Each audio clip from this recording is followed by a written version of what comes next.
you. Dola ji, आप बोले Dola ji. Thank you, Chairman sir, for giving me chance to speak on electoral reform. And I am grateful and thankful to my party, All India Trinamool Congress, and our respected leader, Honorable Chief Minister of Bengal, Srimati Mamata Banerjee, for giving me opportunity to be here and to deliver my speech on this important subject. I will try to speak in Bangla, my mother language. প্রথমেই বলতে চাই RSS BJP Bangla ও বাঙালিকে মন থেকে ঘৃণা করে ও শত্রু মনে করে। তার কারণ বাঙালির মেধা মনীষা এবং বিশেষত স্বাধীনতা সংগ্রাম নবজাগরণে বাংলা ও বাঙালির ভূমিকা, যা তাদের একেবারেই পছন্দ নয়। তার উপর মোদিবাবুদের অষ্টমেধের ঘোড়া আব কি বার 200 পার বলতে বলতে 2021-এ বাংলায় এসেই মুখ থুবড়ে পড়ার পর থেকে এই রাগ আরো বেড়েছে। 24-এ আরো খারাপ রেজাল্ট, তাই 26-এর নির্বাচনে যেভাবে হোক বাংলাকে দখল করতেই হবে। তাই বাংলাকে হেনস্থা করো, হাতে মারতে না পারলে ভাতে মারো। বাংলার এমজিএনআরইজি এর 52,000 কোটি টাকা 4 বছর ডিউ, সব মিলিয়ে 2 লক্ষ কোটি টাকা ডিউ। সব ডাবল ইঞ্জিন গভর্নমেন্ট রাজ্যে বাংলায় কথা বললেই বাংলাদেশি রোহিঙ্গা বলে হয় জেলে পড়ো, নয়তো মারো ধরো, নয়তো জেসিবি করে পুশব্যাক করে বাংলাদেশে পাঠিয়ে দাও। একের পর এক মাননীয় মন্ত্রীরা সংসদে দাঁড়িয়ে বাংলা নিয়ে অসত্য বলছেন, অথচ চ্যালেঞ্জ করা সত্ত্বেও শ্বেতপত্র প্রকাশ করছেন না। जो कुछ भी हो जाए বাংলা को असम्मान करना ही पड़ेगा और करते रहेंगे। তবুও বাংলাও তেমনি দেখুন, জয় শ্রীরামের বদলে বন্দে মাতরম নিয়ে 3 দিন ধরে আলোচনা করতেই হলো ট্রেজারি বেঞ্চকে। নইলে ভাবুন, দিল্লি থেকে গত জুনে অন্তঃসত্ত্বা সোনালী খাতুন সহ 6 জনকে বলপূর্বক পশ্চিমবাংলায় নিয়ে এসে জোর করে তাদের বেআইনিভাবে পুশব্যাক করা হয়েছিল। এটা চরম অমানবিক। তাদের কথাও বলতে দেওয়া হয়নি। সরকারি সিলমোহরে এভাবে গর্ভবতী মেয়েটিকে জবরদস্তি বিতরণ, ভারতীয় গণতন্ত্রের উপর, নাগরিক অধিকারের উপর এক ভয়াবহ আক্রমণ। हमारे ये विश्व की एक अति बृहद गणतंत्र के ऊपर जिंदगी भर के लिए एक दाग रहेगा विश्व गुरु की तरफ से। सो अनफॉर्चुनेट सर, लज्जा लज्जा। শেষ পর্যন্ত সুপ্রিম কোর্ট ভর্ৎসনা করে কেন্দ্রের সরকারকে মহামান্য সরকারকে মহামান্য সুপ্রিম কোর্ট বলেছে নিরপেক্ষভাবে কাজ করতে। সংসদে কি এর জন্য মহামহিমরা কেউ দুঃখ প্রকাশ করেছেন? না, सिर्फ वही नहीं सर, इसके बाद भी ये यूनियन गवर्नमेंट ने उत्साह के साथ 26 नवंबर कॉन्स्टिट्यूशन डे मना रहे हैं। Shame on them. Supreme court যা বলেছেন তা খুবই গুরুত্বপূর্ণ। কেউ যদি ভারতে জন্ম নেন, এখানেই বড় হন, তবে তার বৈধ নাগরিকের অধিকার রয়েছে। তাই ভারতের মতো 150 কোটির দেশে যখন বেশিরভাগ মানুষের খেতে কুলোয় না, তখন অন্ধ নথিভিত্তিক যাচাই প্রক্রিয়ায় দেশে অচল। তাই তো এই তাড়াহুড়োর এসআইআর নিয়ে এত টেনশন ও বিভ্রান্তি স্যার। শেষ পর্যন্ত সোনালী খাতুন দেশে ফিরলেও তার স্বামী কন্যা প্রতিবেশী বিউটি খাতুন এখনো বাংলাদেশের জেলে। আচ্ছা, সোনালী খাতুন যদি ভারতীয় হয় তাহলে তার ছোট্ট মেয়েটি ভারতীয় নয়, বাংলাদেশী? ধিক্কার, ধিক্কার। In fact as the renowned and eminent economist Dr. Parakala Prabhakar ji has described SIR as bloodless political genocide. I am 100% agreed to that sir.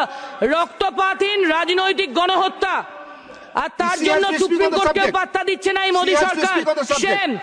আমরা ছোট থেকে জানি ইলেকশন কমিশন দেখে যাতে আমাদের কারোর নাম না বাদ যায়। এখন টাইমলি ফর্ম ফিল আপ করতে না পারলেই নাম বাদ। সিটিজেনকেই প্রমাণ করতে হবে তিনি সিটিজেন। ইলেকশন কমিশনের কাজ শুধু বাদ দেওয়া। তাই কি আগে মানুষ ভোট দিয়ে সরকার গঠন করতেন, এবার সরকারই ঠিক করে দিচ্ছে কে সিটিজেন নয়, কে ভোটার কে নয়। কয়েকটা প্রশ্ন রাখতে চাই স্যার। 2002 কেন ঠিক করা হলো? 2002-তে আমরা যথেষ্ট সিনিয়র ছিলাম, মোটেই এভাবে ফর্ম ফিল আপ করে এসআইআর হয়নি। সিম্পল রিভিশন হয়েছে, not at all special intensive revision. তাই কেন 2002-কে মাপকাঠি করব? কোন ক্রাইটেরিয়াতে? কেন ভোট আছে বলে বাকি নন বিজেপি রাজ্যে এসআইআর হবে আর আসামে ডাবল ইঞ্জিন গভর্নমেন্ট বলে শুধু সিম্পল রিভিশন হবে, এসআইআর নয়? কেন আসাম, মেঘালয়, মিজোরাম, ত্রিপুরা, মণিপুর, নাগাল্যান্ড, অরুণাচল প্রদেশের মতো বর্ডারের রাজ্যে এসআইআর হবে না, শুধু বাংলা টার্গেট বলে সেখানে হবে? ভোটার লিস্টের ক্ষেত্রে ডিলিমিটেশন খুবই জরুরি বিষয়। শেষ ডিলিমিটেশনের পর ইলেকটোরাল রোল এসেছিল 2009-এ। তাহলে 2002-এর ভোটার লিস্টের অস্তিত্ব থাকে কি? 2009-এর আগের সব স্কোয়ার সবার কথা, 2009-এর আগের কোন নিশ্চিত ধরা যায় না।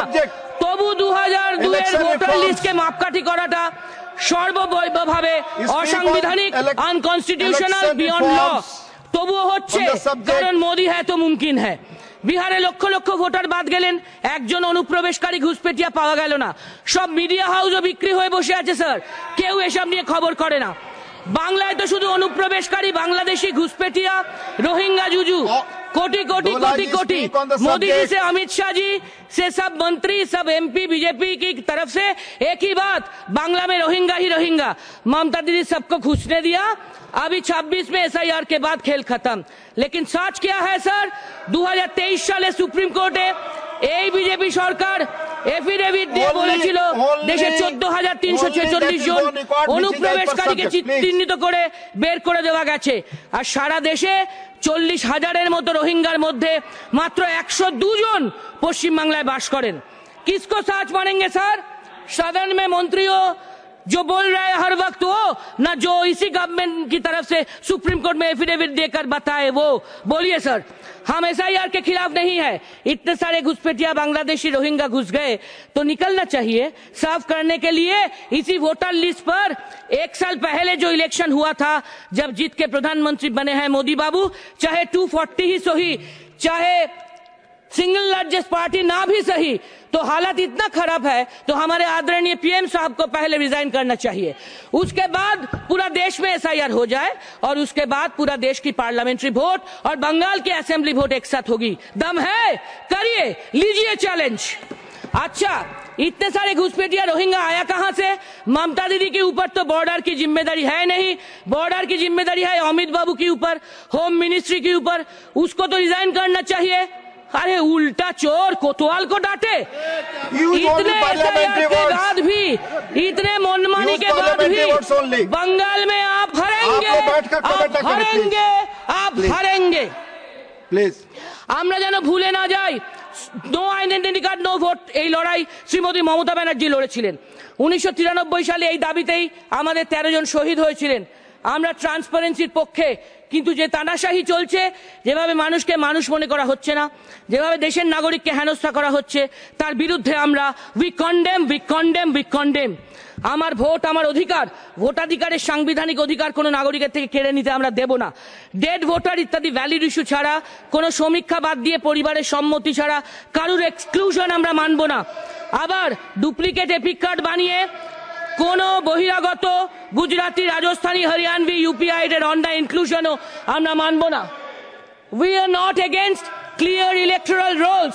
We are against a process that clears the rolls by erasing the people. কারা বেশি অসুবিধায় পড়ছেন? যাদের 2002 পরে জন্ম হয়েছে, মেয়েরা, বিশেষ করে যারা বিয়ের পরে ঠিকানা বদল হয়ে যায়, এমনকি সারনেম বা টাইটেলও, আর শত সহস্র মাইগ্রেন্ট ওয়ার্কার বা এমপ্লয়িরা যারা অন্যত্র কাজ করেন।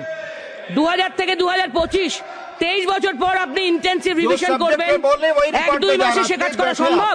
এত জনসংখ্যার দেশে, আজও স্বাধীনতার 75 বছর পার হয়ে এসেও আমাদের 70% মানুষ দারিদ্র সীমার নিচে, তাদের নুন আনতে পান্তা ফুরোয়। আমাদের অন্নদাতা কৃষক, ক্ষেত মজুর, বর্গারের ভাইরা, অসংগঠিত শ্রমিক বন্ধুরা এসব কাজ ফেলে, রোজগার বন্ধ করে, খেতে না পেয়ে ডকুমেন্টসের পিছনে দৌড়বেন। স্বাধীন দেশের স্বাধীন মানুষ আপনার দাসখত দেওয়া গোলাম নয়। এর আগে নোটবন্দি করে মানুষকে মেরেছেন, এখন ভোটবন্দি করে মানুষকে মারতে চাইছেন। আপনি পরপর unplanned GST, NPR, NRC, CAA, কৃষি আইন, লেবার কোড, জম্মু কাশ্মীরকে রাজ্য থেকে ইউনিয়ন টেরিটরি বানানো, সবকিছুতে আজকের এসআইআর প্রক্রিয়া পর্যন্ত দেশের মানুষকে, ইন্ডিয়ান সিটিজেনকে অনিশ্চয়তা, আশঙ্কা এবং আতঙ্কের ভেতর ঠেলে দিতে আপনারা সিদ্ধহস্ত। মানুষ জানেন ভোটার কার্ড, আধার কার্ড যত্ন করে রাখতে হয়। আর্থিকভাবে পিছিয়ে পড়া লোকেরা রেশন কার্ড যত্ন করে, আর্থিকভাবে এগিয়ে থাকারা প্যান কার্ড। কিন্তু এসবে হবে না। 18 বছর বয়স যাদের, তারা 18 বছরের বয়সকে যদি ভোটের বয়স ধরি, 40% কম সংখ্যক মানুষ মাধ্যমিক দিয়েছেন। তাহলে বাকি 60% কিভাবে মাধ্যমিকের অ্যাডমিট কার্ড দেবেন? দেশে এখনো হাসপাতালে জন্ম হয় 14.6%, ইনস্টিটিউশনাল বার্থ। তাহলে বার্থ সার্টিফিকেট কজনের আছে? পাসপোর্ট আছে 6 to 7%। তার মানে ভূমিহীন কৃষক, ক্ষেতমজুর, বর্গাদার, private concern employee, unorganised worker, small trader 11টা নথির কোনোটাই দিতে পারবে না। আমরা স্পষ্টভাবে বলতে চাই, মানুষের সংবিধান প্রদত্ত অধিকারগুলি কেড়ে নিয়ে তাকে নাগরিকত্বহীন, রাষ্ট্রহীন করে দেওয়ার কোনো প্রচেষ্টাই আমরা মানব না। 47-এ 71-এ বাংলাদেশ থেকে উদ্বাস্তু হয়ে হিন্দুরা এসেছেন, তাই মুসলিম সংখ্যালঘু ভাই বোনরা নয়, হিন্দু ভাই বোনরাই বাদ যাবেন। আসামেও যা হয়েছে বাংলাতেও তাই হবে। हम लास्ट बात कर रहे हैं सर, लास्ट बात स्पीक ऑन द सब्जेक्ट। हम बोलना चाहते हैं, ओनली गो ऑन आपका रिकॉर्ड। हिस्ट्री, आपका बैकग्राउंड सबको पता है। এই নিয়ে ডিটেক্ট, ডিলিট, ডিपोर्ट করছেন, এই तानाशाही মানুষ মানবেন না। एसआईआर के नाम पर ভোট চोरी नहीं चलेगी। 303 থেকে 240 হয়েছে, এরপর 150 এর নিচে যাবে। সবার উপরে মানুষ সত্য, তাহার উপরে নাই। We the people of India will tell the last word that